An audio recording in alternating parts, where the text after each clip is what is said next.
नरबाब तुम्ही sunburn against कोर्टान कित्याक वयचें पडलें तुमकां? हांव मंजुना रावतां. It's about 1 kilometre away from the event place म्हजें घर. पूण जाता कितें ती म्युजीक वाजता तातूंत म्हाजी कटलरी क्रॉकरी डान्स करता, वायब्रेट जाता घरांत सगळें. सो अप्रोच जालो ऑल द कन्सर्न ऑथॉरिटीज, कोणूच कांय करिना जालें. अल्टिमेटली म्हाका हायकोर्टान वयचें पडलें स्वाती एडवोकेटाक घेवन. ओके. आनी लास्ट इयर आनी आयज आमकां फायनल रिजल्ट आयलो कितें. ओके मॅडम, आयज फायनल ऑर्डर आसली. ऑर्डरीन कितें ऑर्डर पास केल्या? ऑपरेटिव्ह आजच्या जजमेंटान ऑपरेटिव्ह पार्ट आसा तातूंत लॉर्डशिपान क्लियरली म्हळा की लास्ट इयर जो इव्हेंट जाल्लो 28 ते 30 तारीख वॉज इलिगल आनी ते परमिशन जे 28 तारखेर दिल्ले 28 नोव्हेंबर 2022 इज इलिगल आनी कॉस्ट एंड सेट असायड म्हळा.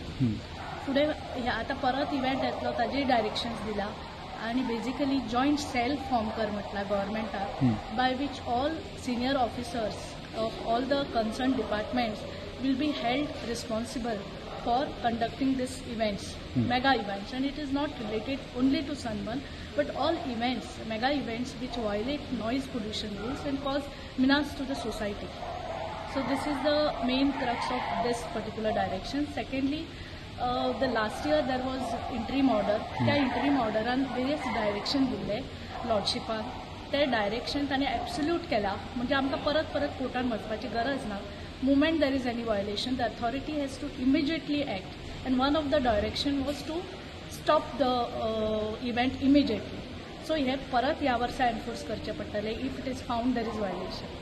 Thirdly, सुप्रीम कोर्टाचो रेफरन्स जजमेंट दिला ताणें आनी ते डायरेक्शन स्टेटाक फॉलो कर म्हळा in terms of awareness as to the what is the effect of such noise pollution violations. Okay. So that is one part of it. Thirdly, court has also directed that if at all the parties who violate such permission, state has to look into whether permissions to be given to such parties or not. So these are the main head notes of the today's judgment. Apart from it, it's a very reason order which is passed. 39 pages order pass केला आणि फुल consider केला की खंय खंय आमचे violation जाला, ताजो effect कितें जालो, आनी they have considered everything and directions are issued and I am very happy with the verdict that is given today. It will help the people of Goa to enforce this judgement so that there is no further noise pollution rules violation of any mega event. And I expect that the authorities as well as the Sunburn authorities will act in accordance with law at least this time. आता ह्या वर्साचे सनबर्नान जर खंय violation जाता immediately stop करपाचे rights हितूनच मेळटा. तातूनच मेळटा plus joint sale constitute केला जो लास्ट इयर नाशिल्लो. सो तो जॉयंट सेल इमिजिएट कॉन्स्टिट्यूट करून they will be held responsible this time. ह्या फावटी ब्लेम गेम बी काय जावची ना की म्हाका खबर नाशिल्लें हाका सांगूना ताका सांगूना. Everybody has to act in coordination, enforce law, comply and initiate action. Last इयरचे परमिशन्स कॉस्ट असायड केले तेंच्यांनी न्हू, सो तेंचेर एक्शन कितें जाता वा तेजे प्रोसिडींग्स कितें? परमिशन कॉस्ट अँड सेट असायड जातकूच सर्टन एक्शन्स वेर ऑलरेडी इनिशिएटेड. सो एक एक्शन आशिल्ली क्रिमिनल प्रोसिडिंग्स ती इनिशिएट जाल्या already against the sunburn authority managers.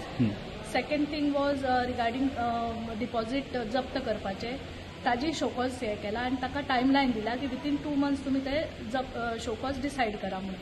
आनी एक इम्पॉर्टंट डायरेक्शन म्हणजे कोर्टान म्हळा की जे अथॉरिटीज लायक सनबर्न जे परते परते वायलेट करता नॉयज पोल्युशन रूल तांकां गव्हर्मेंटान कन्सिडर करप की असल्या ऑर्गनायझरांक परमिशन दिवप काय ना म्हणून. सेकंडली हेय म्हळा की ह्या फावटी जर कितेंय वायलेशन जालें in terms of rules noise pollution rules जाल्यार इमिजिएटली इक्विपमेंट सीज करप अशी ऑर्डर्स दिला. End all authorities have to act in coordination with each other to enforce these rules.